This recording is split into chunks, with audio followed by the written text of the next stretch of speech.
പറഞ്ഞ ഒന്നുമില്ലായ്മയിൽ നിന്നെ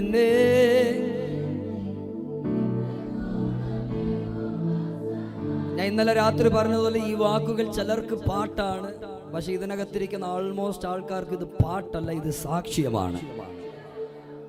ഹാഗർ വിചാരിച്ചു അവസാനം വരെ അബ്രഹാം ഹാഗറിനെ സഹായിക്കും.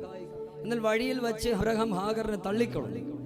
ബൈബിൾ പറയുന്നു അബ്രഹാം അക്കാലത്ത് കണ്ടത് ഏറ്റവും വലിയ, തമിഴ് ബൈബിൾ പഠിക്കുന്നത് കൊണ്ട് തമിഴിലുള്ള വാക്ക് മനോഹരമാണ്.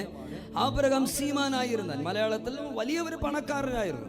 എന്നാൽ അബ്രഹാം വന്നിട്ട് ഹാഗറിനെ പറഞ്ഞയച്ചു വിട്ടപ്പോൾ കൊടുത്തുവിട്ടത് എന്താണ്? ഇച്ചിരി അപ്പവും ഒരു തുരുത്തി വെള്ളവും. ഞാൻ ചോദിക്കുകയാണ്, ഈ അബ്രഹാം വിചാരിച്ചിരുന്നെങ്കിൽ കുറഞ്ഞ പക്ഷം അദ്ദേഹത്തിന് ഇരിക്കുന്ന പണത്തിന് ഒരു 6-7 മാസം ജീവിക്കാനുള്ള വസ്തുതയെങ്കിലും കൊടുത്തു വിട്ടിരിക്കാം.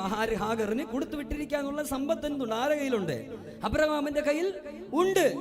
ഏതാ നമ്മളെ നാട്ടിൻപുറത്തിൽ പറയത്തില്ലേ, അറുത്ത കൈക്ക് ആ ക്യാരക്ടറാണ് ആര്? ഈ അബ്രഹാം.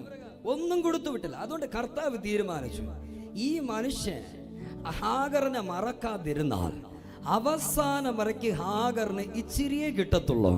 എന്നാൽ അബ്രഹാം മറന്ന് നീ പുറത്തു വന്നാൽ അബ്രഹാമിന് തരുവാൻ കഴിയാത്ത നീറുറവകൾ എനിക്ക് തരുവാൻ കഴിയാം. ഇന്ന് പകൽക്കാലം ഇന്ന് രാത്രികാലം ഈ ആരാധനയുടെ ആരംഭ വേളകളിൽ പരിശുദ്ധാത്മാവ് ചില കുടുംബങ്ങളോട് ദൂത് പറയുകയാണ്.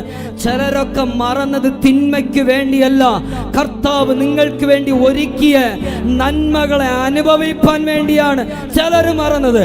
അബ്രഹാം മറന്നതിനായി സ്തോത്രം. ഓ ഹല്ലേലൂയ. കരമുയർത്തി പറഞ്ഞ അബ്രഹാം മറന്നതിനായി സ്തോത്രം. ചിലരൊക്കെ നിങ്ങളെ മറന്നതിനായി സ്തോത്രം.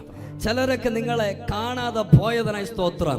കാരണം അവർ മറന്നില്ലായിരുന്നെങ്കിൽ ഇന്നും ഞാൻ തുരുത്തിയിൽ തന്നെ വെള്ളം കുടിക്കുമായിരുന്നു. എന്നാൽ അവർ മറന്നതിന്റെ അടയാളമാണ് കർത്താവ് എനിക്ക് നീറുറവകൾ തുറന്നു തന്നത്.